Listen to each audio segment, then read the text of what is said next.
saya ceritakan si pengalaman saya sebenarnya apa yang saya uh, lihat, apa yang saya tahu tentang Flores, dan apa yang dari yang saya lihat tentang tambang. Saya tidak ahli, tidak terlalu banyak punya keahlian di bidang pertambangan atau di bidang ekologi dan hal-hal yang berurusan dengan teknologi dan yang high tech. Saya background saya sosial dan politik. Tapi cerita tentang tambang, artinya pengalaman kita di Indonesia dan apa yang kita alami di Flores. Saya sejak tahun saya lahir besar di Flores, sekolah SD sampai SMP di Seminari Lela dulu, kemudian SMA sudah di sini, dan setelah itu lebih banyak di sini. Saya tinggal di Bandung, di Jawa Barat. Kemudian saya pergi kemana-mana, banyak, dan pernah hidup di banyak negara, beberapa negara, dan tapi home saya di Indonesia lebih banyak di Bandung, di Bandung, di Jawa Barat. Nah, saya lihat membandingkan, artinya daerah pertambangan yang pernah kita lihat di Indonesia ini. Kalau kita perhatikan benar-benar daerah pertambangan, di mana sih daerah pertambangan yang rakyatnya makmur, rakyat di wilayah itu. Beda dengan ya, artinya kalau kita lihat di Eropa, kita lihat di negara-negara lain. Kalau kita lihat di Indonesia, hampir tidak ada. Bangka Belitung, Bangka sini, Kalimantan. Nah, ya kemudian juga kita lihat soal lingkungan. Yang memang kita tahu bahwa akhir sejak ya dua dekade terakhir luar biasa terjadi pemanasan global. Tapi saya tahun 80 saya di daerah Jawa Barat, saya mulai masuk di daerah Jawa Barat, saya tinggal di Jawa Barat. Kalau dihitung sampai sekarang 30 tahun. Perubahan lingkungan tuh sangat cepat. Kerusakan lingkungan, kerusakan alam.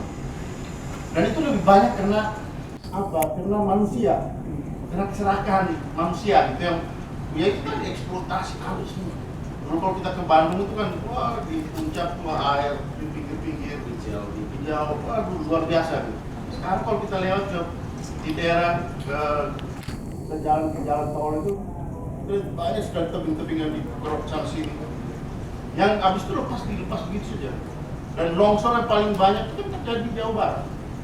Padahal Jawa Barat, kok kata Pater Power dulu tuh, Tuhan menciptakan Jawa Barat tuh ketika dia sedang tersenyum. Saya masih ingat pernah di Kompas dulu.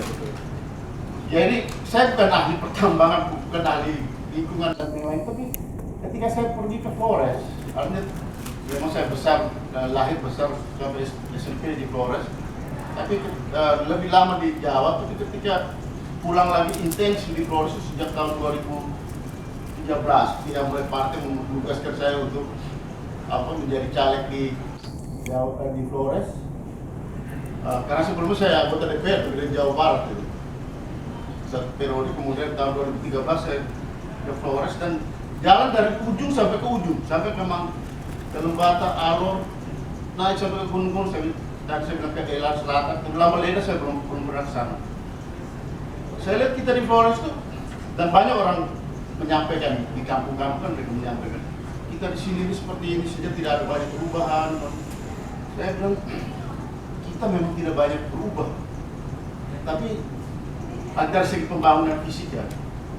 Tapi saya bilang kita harus bersyukur karena kita tidak banyak yang rusak. Ini yang harus kita jaga.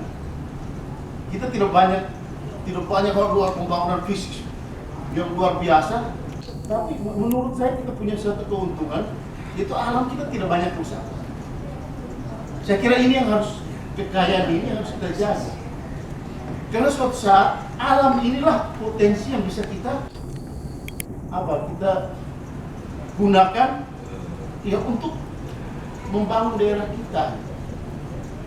Dan saya kira, dan menurut saya, artinya menurut saya, Flores itu tidak terlalu tepat untuk apa?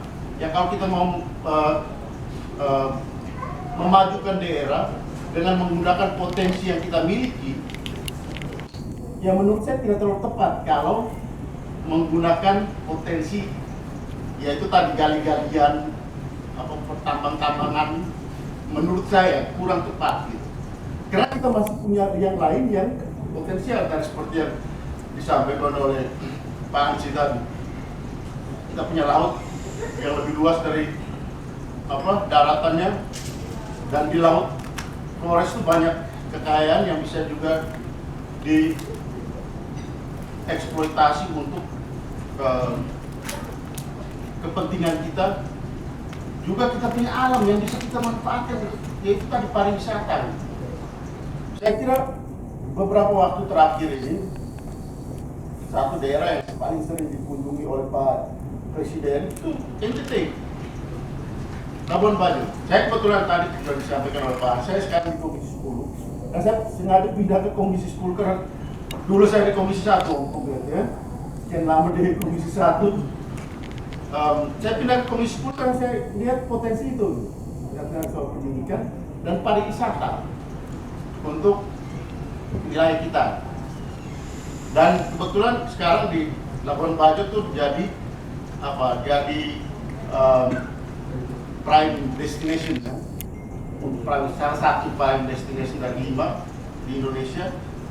Dan saya minta supaya itu jangan di Labuan Bajo, tapi Flores sebagai satu integrated destination gitu. Dan sekarang masuk di dalam, supaya ya dari Labuan Bajo orang bisa ke itu tadi banyak sekali kan. Dan kalau kita data, banyak sekali daerah-daerah yang sebenarnya unik.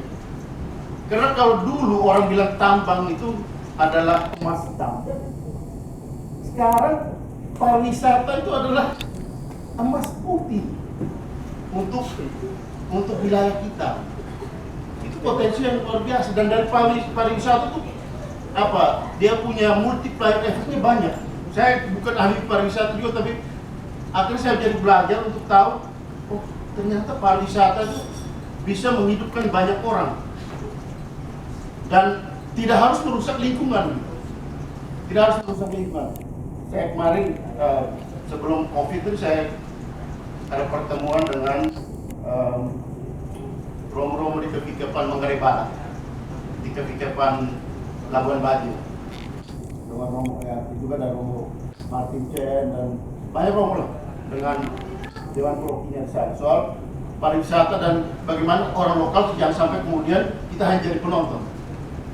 Ketika pariwisata itu menjadi booming di wilayah kita, akhirnya di situ kita juga harus mempersiapkan diri. Nah, tapi yang paling penting alam kita jangan sampai rusak. Kenapa? Karena ini modal. Karena ke depan ini wisata ekologis ini menjadi andalan. Nah, tren pariwisata global ke depan itu orang pertama model wisata yang lebih individual. Mengapa?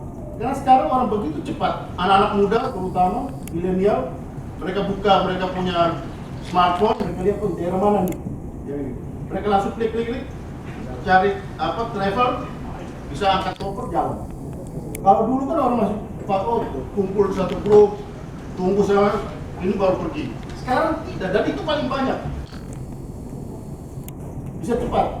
Dan mereka selalu mencari daerah-daerah yang mereka anggap eksotik, terutama dari alamnya. Nah ini kan yang seharusnya ini akan menjadi ironi kalau pada saat kita bicara soal pariwisata dengan mengandalkan kekayaan alam kita, keindahan alam kita, budaya kita, tapi pada saat yang sama kita ini akan menjadi isu yang menegasi Flores. Menurut saya ini akan menjadi isu yang menegasi Flores.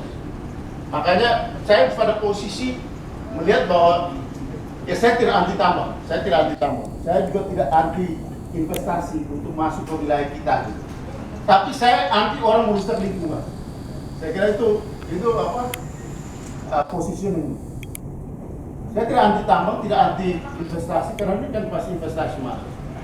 Tapi saya anti terhadap kerusakan lingkungan dan memarginalkan orang, memarginalkan manusia dari lingkungannya, dari budayanya. Nah itu yang apa?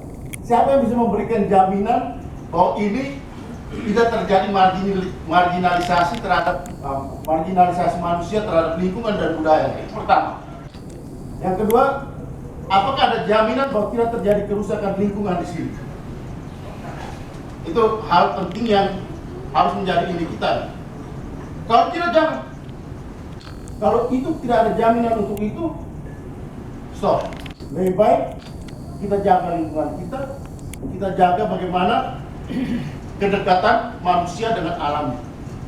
Itu lebih penting daripada kita dapat uang ganti rugi tanah. Nah itu yang harus kita sampaikan ke masyarakat kita. Itu kenapa? Saya juga tahu paling berapa sih harga tanah ini. Iya itu tadi. Dan itu betul seperti tadi Bapak Flores sampaikan, ya paling mereka hidup. Apalagi kita orang bikin pesta, anak sambut paruh, selesai. Tidak ada pesta juga nanti mereka bikin pesta. Jadi kita orang Flores kan kayak gitu. Kalau